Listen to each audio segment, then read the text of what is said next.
Hey there, folks. Look, another trucking company, Convoy, said it's closing its doors.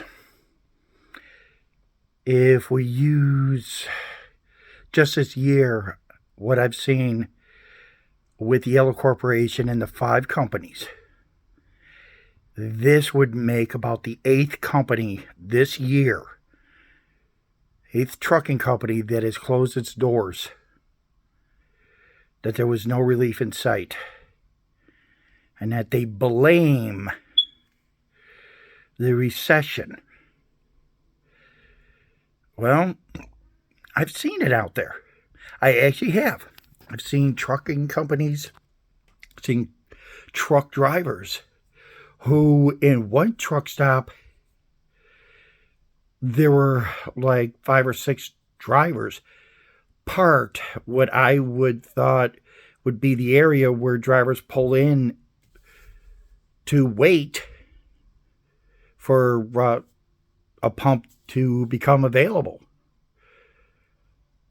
There are drivers out there parking on off ramps, side of road.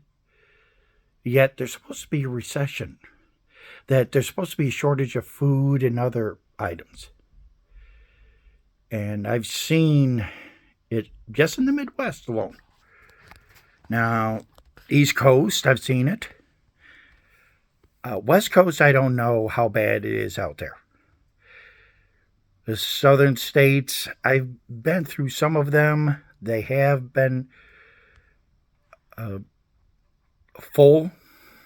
There are trucking companies like Pilot, Flying J, Petro, places like that, charging for parking. So that might have something to do with why drivers would rather park on the side of the road than have to pay $20 or more.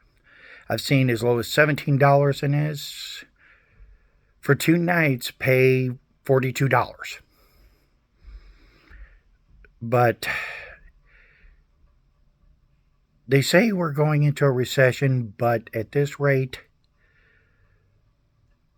it feels more like we're going into a depression as more and more trucking companies fold, more and more trucking companies go under. Almost as like it's been planned. It's like, and this is just me, but it's like the Biden administration and the Democrats go, well, since Trump's going to win, how can we make it look very bad on him? Oh, I know. We'll make sure that the businesses that are voting on our way will make sure that they raise the prices so high that trucking companies can't compete. The cost of everything will go up so much that more and more companies go under, that more and more people lose their jobs. You see how silly that sounds? But the truth of the matter is, if you look at it, how many people are losing their jobs right now? With Yellow Corporation, total of 30,000 people lost their jobs. I don't know if there's many that actually have work. Then you've got lease purchase companies like MN89, not MS89, but MN89 and Super Ego Holding. Now, owner-operators are having a hard time making ends meet. Freight charges aren't going up. Fuel and everything else is. Right now they're coming down, but you know that it'll probably go back up. I was with MN89 and I was averaging $6,000 a week, and I get about $5,100 of that. And I still had to make my truck payment, my insurance payment, cargo insurance, truck insurance, things of that nature, which was around $1,535. Then fuel costs, tolls, things like that. By the time I was done, maybe I averaged about $1,000 a week. If I could recommend anything to anyone for a lease purchase, it's this. Don't go into it without money. Make sure you have money to live on. Make sure that you have money, that all your bills and everything are paid to the best of your ability. Make sure that until your settlement money starts coming in, you got money for food because you're going to need food to live on. You're going to have to know, okay, how much is it going to cost me to keep my place? What's the rent or mortgage? What's utility payments? What's your car payments? What's your insurance payments for the car? Will you have some place to park your car? Or is the company going to say, yeah, just park it here? No problem. If you have a family, if you're single, if it's just you, chances are you can get away with some things. You can just say, okay, how much is my rent?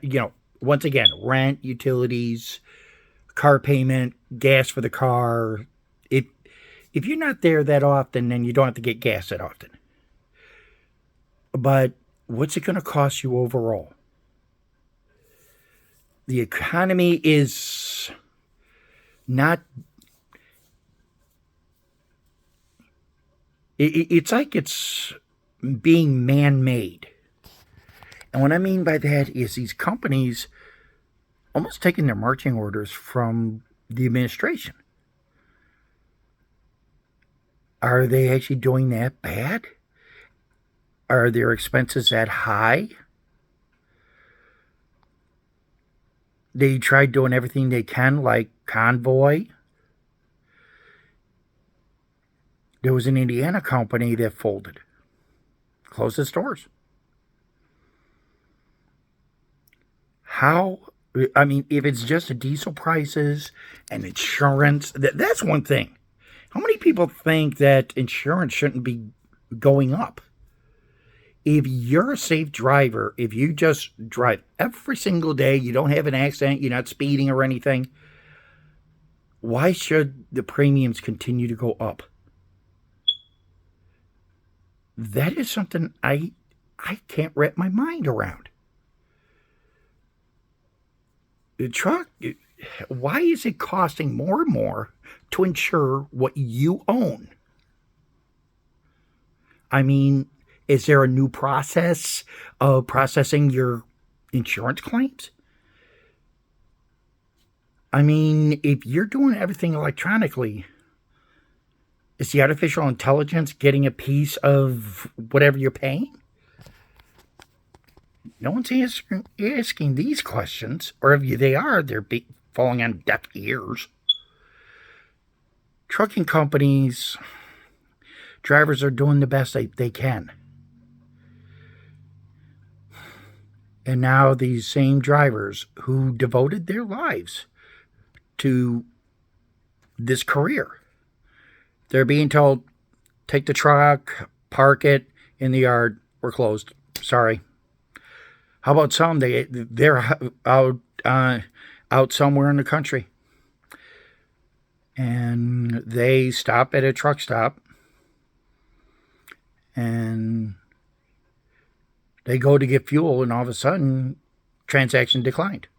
So they call and they find out their fuel card has been shut off,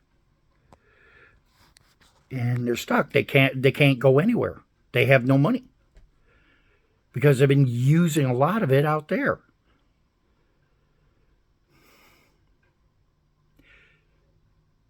So, for people who want these self-driving trucks,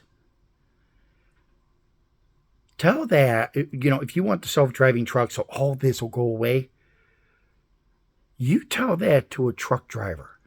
You tell that to somebody that their livelihood depends on them driving that truck. Tell them that, it'll be beneficial for the country. How does that benefit the driver? How does that benefit his family?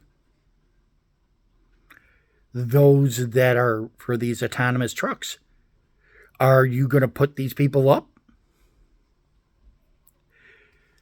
Getting back to what I started with. Another trucking company called it quits. Closed its doors. said, sorry, there's nothing we can do. Is that going to be a consolation when those people, those drivers have to go home, those workers have to go home and have to explain to their significant other, their families, that they no longer have a job? People say you can just declare unemployment. Okay, how long does it take to get your first unemployment check? And what will these higher-ups, like at Yellow Corporation, what do they do? They're going to collect bonuses, even though they said they can't afford to pay people. Yellow Corporation, there are 9 executives, current executives, and 2 former. Total got a $4.6 million retention bonus. Anyone else thought that was wrong? And anybody who comments on this says, where was that? Just Google up Yellow Corporation $4.6 million bonus. And you'll see.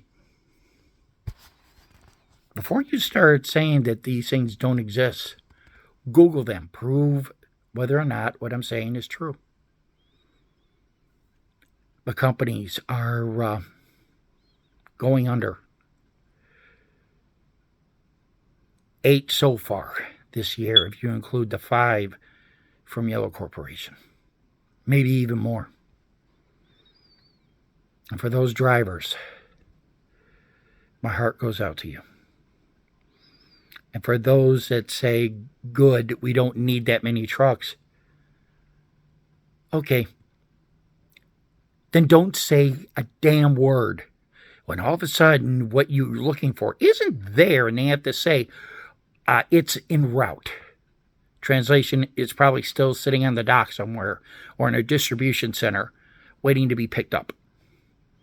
Which means what used to take about a week might take 2 or 3 weeks because the amount of drivers will be less and less.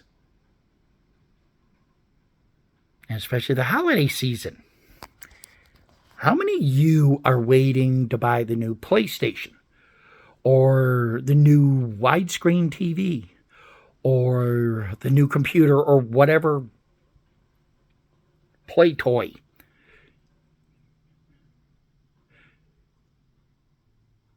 Let me ask you,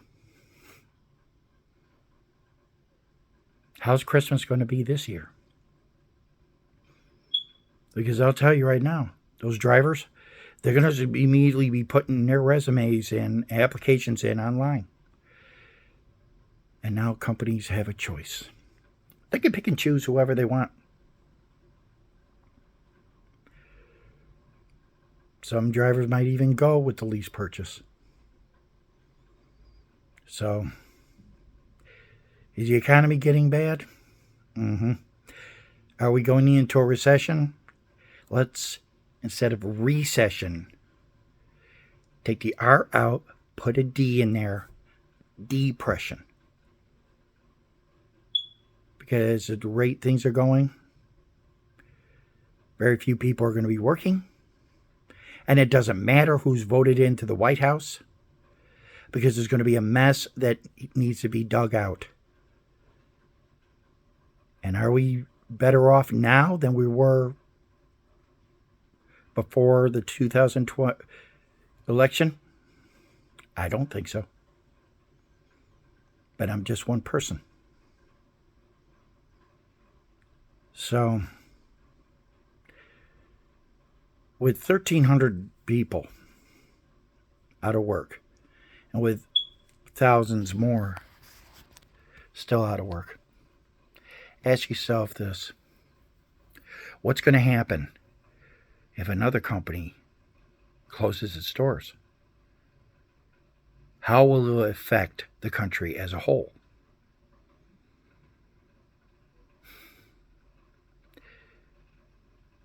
Well, you'll find out soon enough, won't you?